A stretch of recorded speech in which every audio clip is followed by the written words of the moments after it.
Welcome back to Split Second. Today we're going to scorch some rubber. I love Scorched rubber.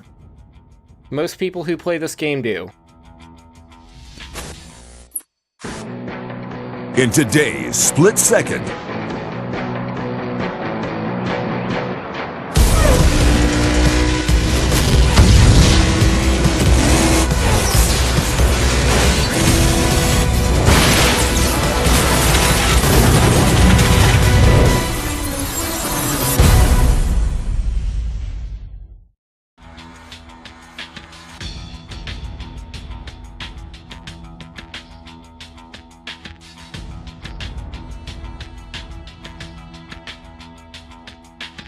So we got 6 events as usual. There are a different mix of things, but today I'm actually going to be focusing a little bit more on talking about drifting. So I know y'all have actually been buying the game, which is amazing. Please continue to do that.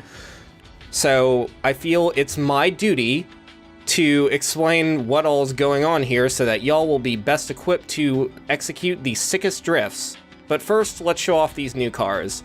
This is the Elite 440 Special. It looks like a Camaro that ate a Mustang. This is the Cabrini Cascade. It looks a little bit more refined than either of those vehicles, and it has one of the sweetest paint jobs in the game. It kind of looks like that koala zig you were talking about the other day. The koala zig? Did I... Oh, the Koenigsegg. Yeah. This is the Cabrini 530 GTS. This actually looks sort of like a Bugatti Veyron.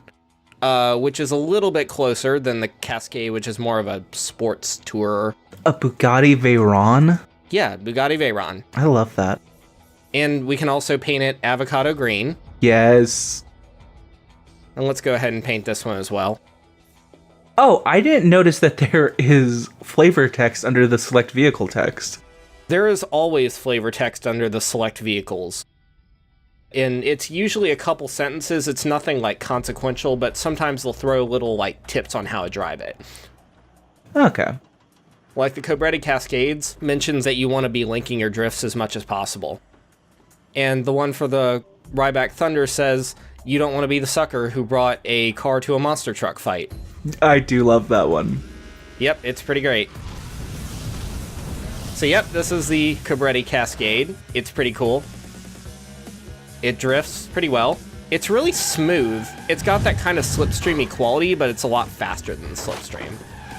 I really love the paint job on this one. It's so good. Like I said, it's got one of the hottest paint jobs in the game. I love it.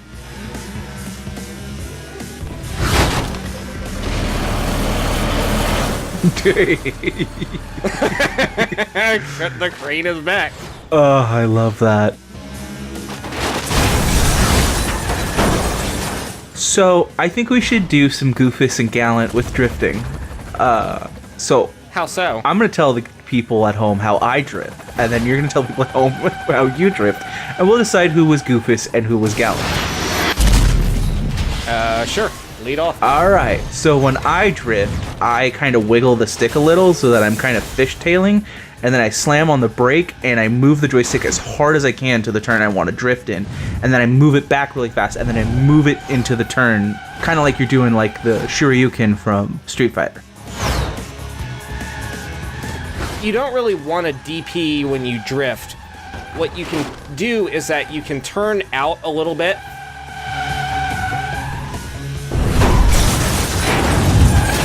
Oh, I have no idea how I survived that.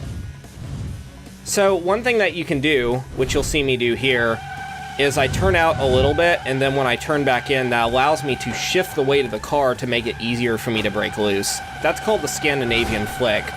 Also, one thing about the Cascade that's pretty great is it's capable of ludicrously long drifts.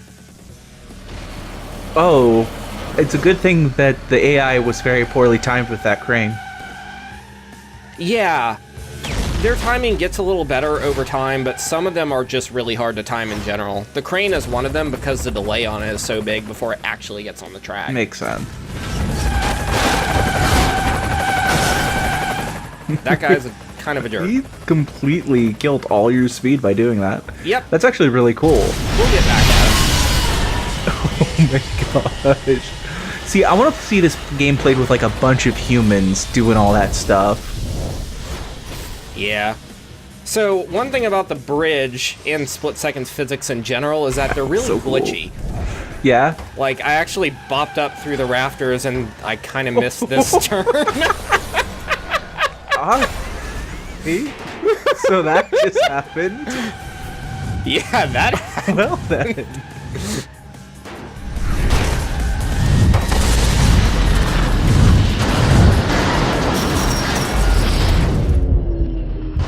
I've never taken the not shortcut path through that because there's no reason to. It's a much more dangerous path. Yeah. No, I mean that. So I was a little bit disoriented. Oh no.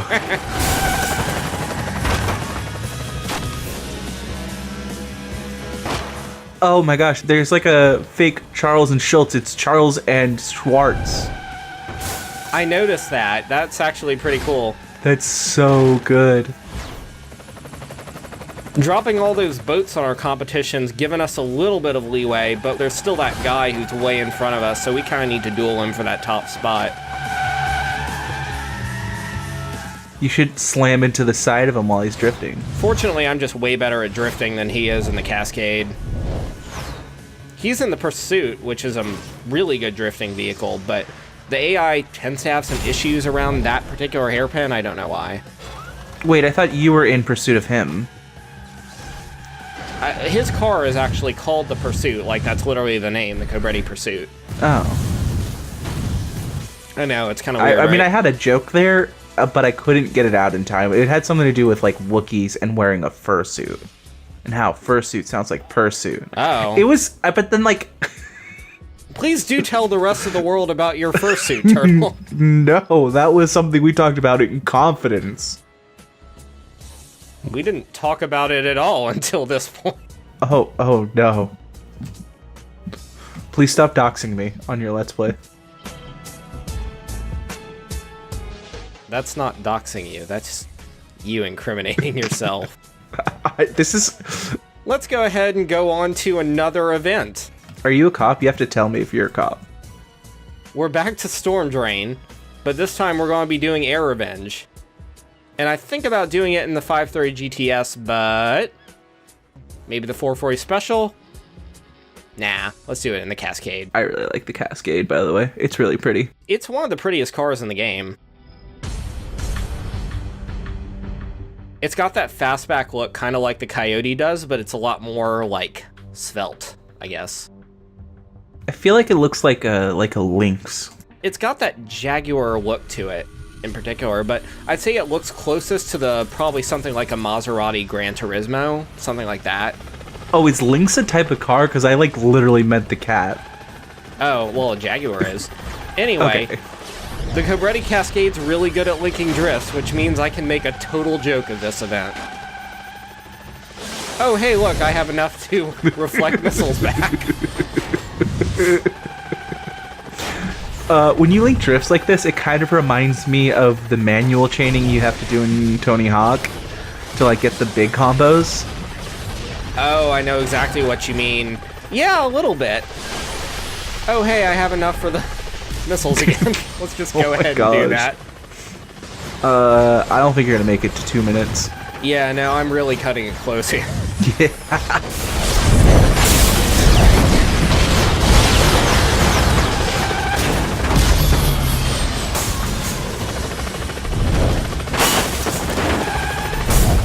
Oh gosh. I think you're gonna beat the developers' time for this one.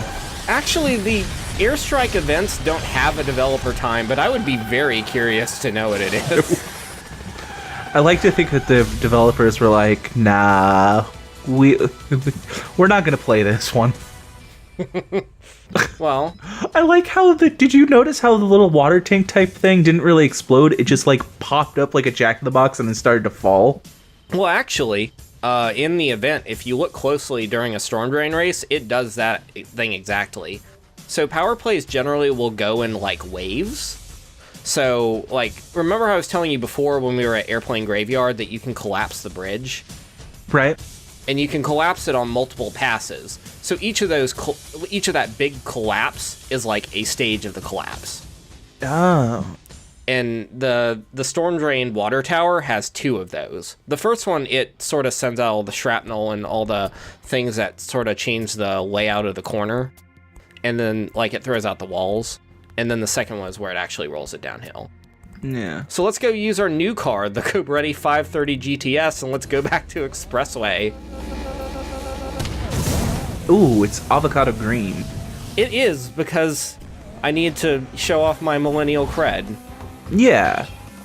Also, I think people have been asking in the thread for more cars that are avocado green, and the GTS is one of them. Nice. We're just gonna be a couple of toasty boys. It's pretty great, actually. It's all-wheel drive, so it's a little bit... It doesn't handle like one of the rear-wheel drive cars. You cannot steer the back end when you drift it very well. But it is pretty stable, and it's got decent grip at speed. So, is there a difference between front and rear wheel drive, like, in the handling of the car? Like, are there cars that are front and cars that are rear? Yes, actually.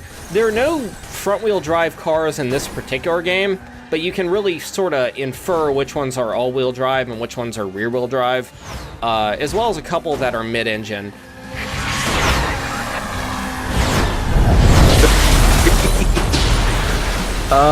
Wait, what does mid-engine mean? Mid-engine is where the engine is actually not in the front of the car or in the rear of the car. It's actually sort of just behind the cab, which is where you sit. Oh, that sounds dangerous. It's incredibly dangerous. If you put the center of mass of the vehicle as close to the center of the car as possible, it means that you have as little weight as you can manage on either side of the car, and all of it's as close to the center as you can get it. So what you want is 50-50 weight distribution. Okay. That means that you can handle things as predictably as possible. And a lot of sports cars these days actually shoot for 50-50 weight distribution. Of course, not all of them are mid-engine drive. Could they just put a couple cement blocks in the back and call it a day? Actually, that's a pretty common thing when you start looking at, like, autocross. They have what are called ballasts, which are basically like, let's say that you have a city car or something that you drive to work, but you want to take it autocrossing. But it's a front-wheel drive car, and the transmission... Ooh, I'm not sure why you wrecked them. Yeah, it was pretty bad. So let's say that you have an autocross car, and it's got all the weight and the transmission in the front with the engine. So what you do is you can fill canisters in the back, and then throw them in your trunk, and that lets you even it out. So you add weight, but it means that the weight is more evenly distributed, so your car will actually corner a little better. That is so cool. Oh yeah, you can collapse this again. gosh. Why wouldn't you be able to? Oh no, this is a bad run. Yeah. That was pretty bad. My line into the collapsing expressway was pretty good. What happened was that somebody blew up the tanker on the right side of the underpass. Oh, and that knocked... Ooh. So it knocked me into the barrier, and then I got wrecked. Yeah, they are being vicious. Yeah, no, this is like the point at which the game stops becoming harder. Like, we're at maximum difficulty. But we can just blow up the gas station and everything's hunky-dory. So how many episodes does Split Second put in a season? 12. Ah.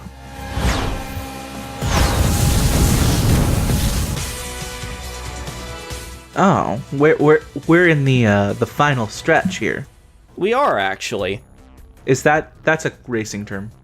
Home stretch, yes. The home stretch, yeah. Yeah, that's a racing thing. We're getting to the point where our number is getting sort of into like the 30s, which means that we're running up against the single-digit competitors. Yeah, because most people know that it's just downhill once you hit 30. Not in racing. Actually, things get harder once you hit 30. Your metabolism slows down.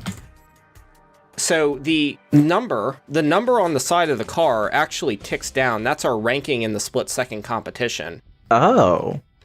So after every event, you'll see that our number improves by like 1 or 2. Until after you've gotten every point in the game, then it becomes 1. That is... I guess I kind of noticed, but didn't realize. That's super cool.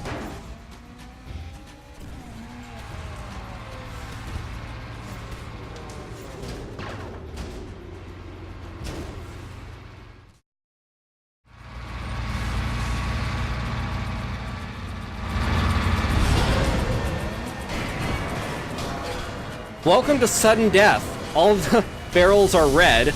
Any single hit will wreck you.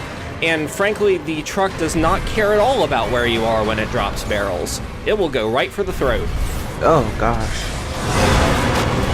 Additionally, because like 4 or 5 cars actually passed me, the game's programming glitched out and it thinks that like I've already passed them. So I'm not even getting points for like the first 4 or 5 of these that I overtake. Oh, wow. Oh my gosh, this is crazy. Yeah. Yeah, it gets really intense. Fortunately, the Bumble Bros will still tank explosions for you. Nice. But even if they hit an explosion and you're in the clear, you can still get hit by their explosions. You can avoid the barrels, but the explosion shockwaves will still screw you over. So this gets pretty crazy. Like, fast. Yeah, this is... I kind of prefer this, though. This looks cool. We haven't really gotten to see sudden death, but it's a pretty crazy experience. One of the things that's kind of cool about sudden death is that the soundtrack changes immediately. It plays what's called a shepherd tone. A shepherd tone sounds like it's getting higher or lower, but it's really not.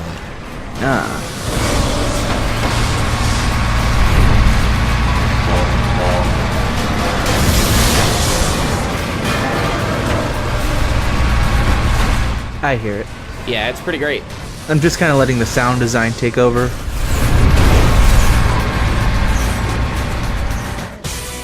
That was an ordeal. Yeah. That was cool. I'm actually really into that. It was pretty intense, and it was intense on screen, but can you imagine how intense it was playing it? I absolutely can. I think that scene really was an I don't know. I found it extremely impressive. Well, I'm glad.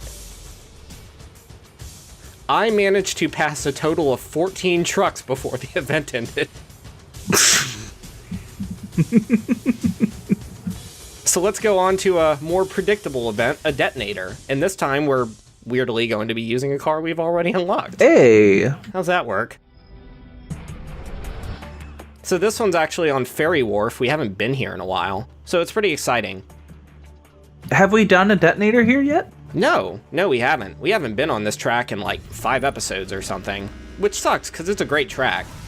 It's a really good track. It's one of my favorites. And we're using the Cabrini Cascade, which is great because it means I get to talk all about drifting. So here, I'm standing on the gas as I go through this turn, but I don't need to use the gas to do more than just, like, initiate. I can pretty much just turn the car. Oh, also, there's no way that you can avoid that. I've tried. The Cascade will basically just do what I want it to. It's very Coyote-like in that regard, in that you can point it and it will just go. But here, I actually have to brake to make sure that I spin the car fast enough for me to carry enough speed out and, like, not hit the wall. Which sets me up really good for the jump.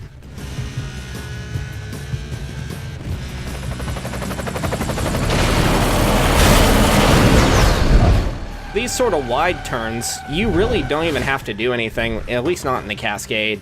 You can just kind of let it hang loose. But here, I didn't even do anything with the brake, I just turned really hard. Ultimately, what I'm saying is, it's really all about knowing the car and what you can get away with. Every car will drift differently, but you can pretty much guarantee that almost any car will break loose if you get off the gas, turn hard, and then jump back on the gas. So would you say, you guys at home, would you guys say that was the Goofus or the Gallant version of drifting? It was one of the two. Let us know in the comments. Yeah. I'm not really sure what this reference is about. Do you not remember Goofus and Gallant? It was like, I mean, okay, so it was an old thing, but like it was. Do you remember Good Idea, Bad Idea from the Animaniacs? No. Oh. So there was like a comic in a newspaper about Goofus and Gallant. And it would be like asking a girl out, and Gallant would have like a rose, and Goofus would have like I don't remember the comic, but like a crack needle or something, you know? I'm pretty sure they would never put that in a comic. Yeah, I'm starting to think that I'm thinking of a Goon Edit. So we're going on to this elite race, and this one's in Airplane Graveyard, which is great. We're also in the 440 Special because, of course, if we unlock an elite car, we have to look the part. You know, it just doesn't work otherwise. So the 440 Special's weird. It handles like a truck, but it looks like a car.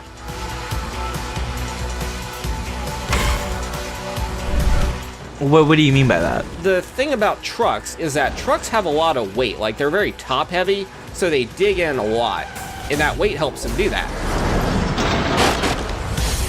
Oh. The 440 Special, I mean, this doesn't look like a truck, but it sure handles like one. Gotcha. It's very sticky.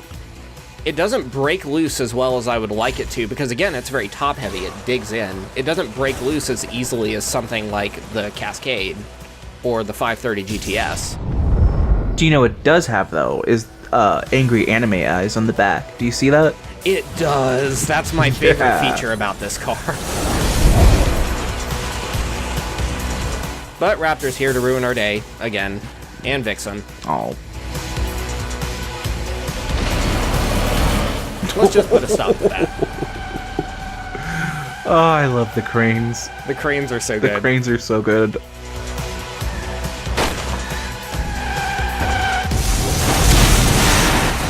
I would pay to be a crane operator in the split-second universe. Some guy sends you like a little beep, and that means you like just wreck shit as much as you can. Oh. It's go time. Roll out the cranes. Yeah, exactly. Unfortunately, for all of its bluster, the 440 Special isn't very fast, which means that Torpedo's going to sneak up on us, but let's take care of him too.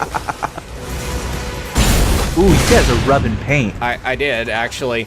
I'm totally counting that for the body count, by the way. Oh, absolutely.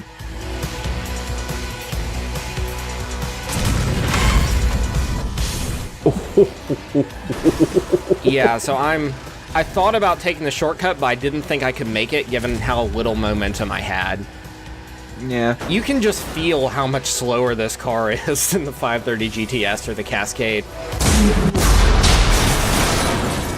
I can see it.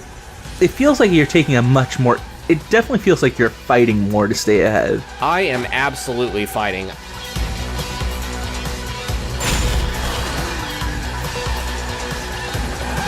The big thing for me is that the 440 Special just doesn't drift. Like, it drifts well if you can get it to drift, because it has a 7 out of 10 in drifting. It won't drift for me, like, at all. Have you tried the waggle? Also, I'm counting that too. Yeah, absolutely. Have you tried the waggle, though? I have been waggling it. Oh. And it still doesn't want to drift. Like, here I managed to get drifting by waggling, but I just happen to have the speed for it. If you don't have any speed, you can't drift. What happened to Raptor there? It seemed like he was just drunk. Actually, no, he got exploded by that tower. Ah. So this sets me off balance. I'm so worried Torpedo will catch me, but he got wrecked out too. Wait, did that mean he wrecked himself out? No, it means that somebody behind him blew up the plane trying to get at me, and it also wrecked him out. Oh, poor Raptor. Yeah, I mean, he's in a Le Mans car. He's got, Le Mans. He only has a 1 out of 10 in strength. This isn't Reddit. You can just say the man. I prefer to be, respectful. All right.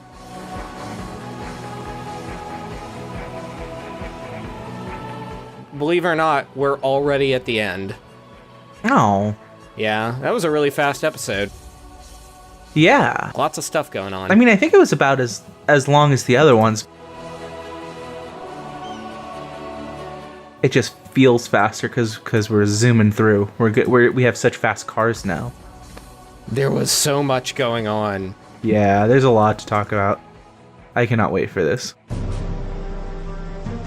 Next time on Split Second.